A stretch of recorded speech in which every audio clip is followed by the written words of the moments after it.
Breaking boundaries. The $3.9 billion Chinese megaproject in Kenya redefines possibilities. In partnership with China, Kenya, an emerging power in Africa, is launching a massive initiative to build a vast railway network. 7 East African countries, including Tasmania, Uganda, Rwanda, Burundi, South Sudan, and Ethiopia, are intended to be included in this innovative effort. This railway will connect coastal and inland areas of Africa and act as a crucial transportation route. Now let's explore this transformational project's tremendous economic significance. The ongoing infrastructure project in Kenya is without a doubt the country's biggest undertaking to date.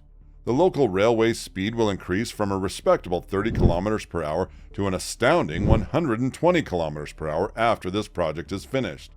This railway will have a profound effect, improving the quality of life for the local inhabitants and acting as a boost to the country's economic revival while creating shared prosperity across 7 nations. With a minimum investment of $60 billion, such a large-scale endeavor obviously needs enormous finance. The possibility that East African nations could get caught in a debt trap set by China has sparked worries across the globe. The Mombasa-Nairobi Railway in Kenya, the initial stage of the railway plan, is one frequently used illustration. French engineers were shocked by China's unmatched efficiency and speed as they saw China finish this railway, which covered a total distance of 480 kilometers in just 3 years, whereas only 170 kilometers of high-speed rail were built in Morocco by France, which took 7 years. The world is amazed by China's quick development. The goal of Kenya's ambitious project was to quickly modernize and upgrade the domestic railway infrastructure. As a result, Kenya chose to work with Chinese partners rather than its European counterparts, in an effort to change the economic landscape of the nation and elevate its standing on the world arena. Strategically located on Africa's east coast, Kenya serves as a key transit hub for the transportation system in East Africa. Despite this, the country's transport sector has faced significant obstacles, particularly with regard to the port of Mombasa, which serves as the last port in East Africa on the Indian Ocean. Unfortunately, the port has established a well-deserved reputation as the most expensive and inefficient in the world. So what were the limitations of Kenya's ancient railway structure due to which it could not proceed economically? We will see that shortly. As a remnant from the colonial era, Kenya's current railway system uses a restricting 1-meter-wide gauge track. This track's ability to support larger trains has been severely limited as a result of wear and tear over time. These trains move slower than the local wildlife and will only move at a meager 30 kilometers per hour. It should come as no surprise that the country's outdated train system is a major barrier to its economic development. A joint project between Kenya's government and China, known as the Mombasa-Nairobi Railway Project, was launched in 2014, when the government realized that transformative potential of connecting the port of Mombasa with Nairobi, the nation's capital. This 480-kilometer-long railway project was made possible by a loan from the Export-Import Bank and got a significant investment from China totaling $3.9 billion. The railway was built following Chinese railway specifications, which guarantees increased performance and efficiency. Since it was finished, the Mombasa-Nairobi Railway has produced outstanding benefits. The price of local logistics has dropped by a staggering 40%, which has had a knock-on impact that improves transport capacity throughout Kenya and its surrounding East African neighbors. As a result of East Africa's integration and interconnection, numerous people's lives have improved throughout the area, acting as catalysts for economic growth. In December 2014, a difficult trip to complete the Mombasa-Nairobi Railway was begun. The complex geographic location of this project presented the Chinese engineering team with a number of challenges. The range of work included building highway and railway bridges, frame culverts, subgrades, water ditches, and different ancillary buildings. It was definitely a difficult task given its complexity, showing both the value and complexity of the Mombasa-Nairobi Railway. Before we move further and investigate how China fulfilled the deficiency of skilled manpower for this massive project, make sure that you have hit the like and subscribe button to get instant video alerts. Now let's continue. Just consider how difficult it would have been to build this railway. The recruitment of skilled construction workers posed the first and greatest issue. There weren't many local experts in this subject because of Kenya's underdeveloped rail system.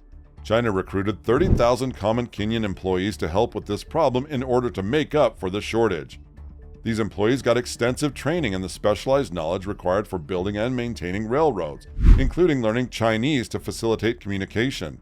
The creation of a thorough flood drainage system was another crucial element that required careful consideration. Kenya has a different reality than the other parts of Africa, which are sometimes thought of as having arid weather.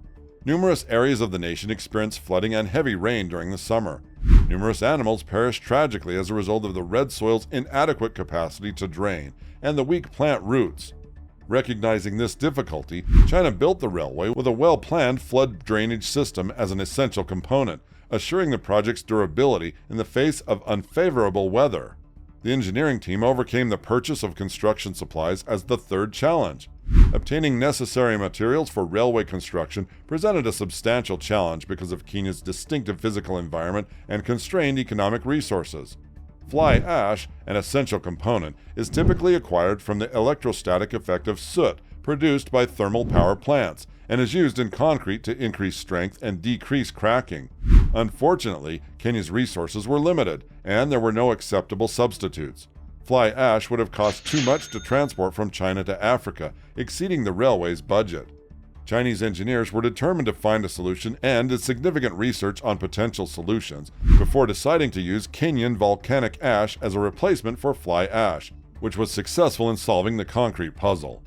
The proposed route design has drawn the strong opposition of environmentalists, notably because it would run through the national park. They fiercely opposed the project's implementation because their main worries were that the project may endanger the extinction of the local species.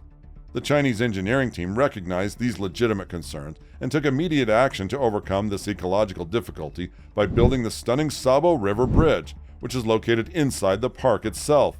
This architectural wonder spans 2 kilometers and boasts a staggering collection of 59 piers.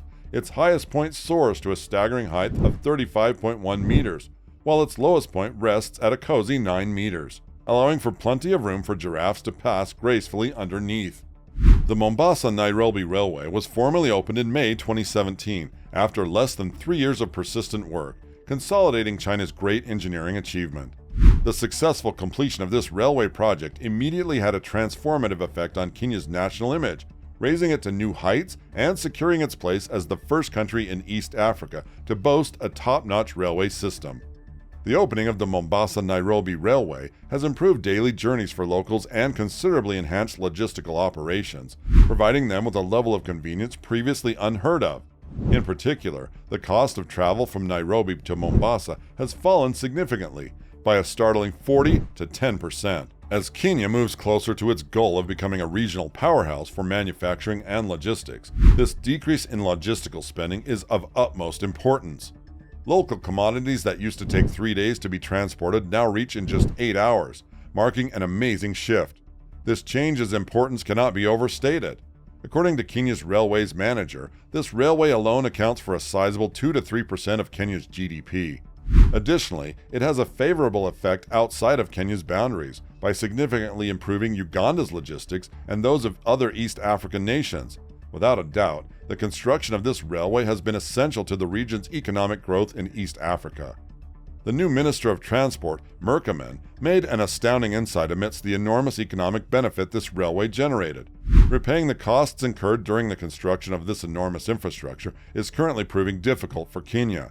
Minister Merkeman makes a request to China for a 50-year payback period extension after realizing the urgent need to invest in more infrastructure facilities. Kenya would then be able to organize its objectives for economic growth. Amidst uncertainties, it's crucial to consider the current situation. The railway in Kenya has created numerous employment opportunities and instilled hope for a prosperous future.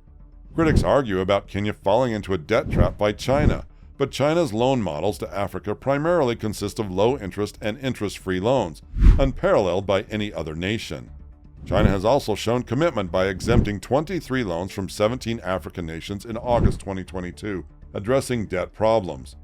These facts underscore China's dedication to financial stability and uplifting African economies.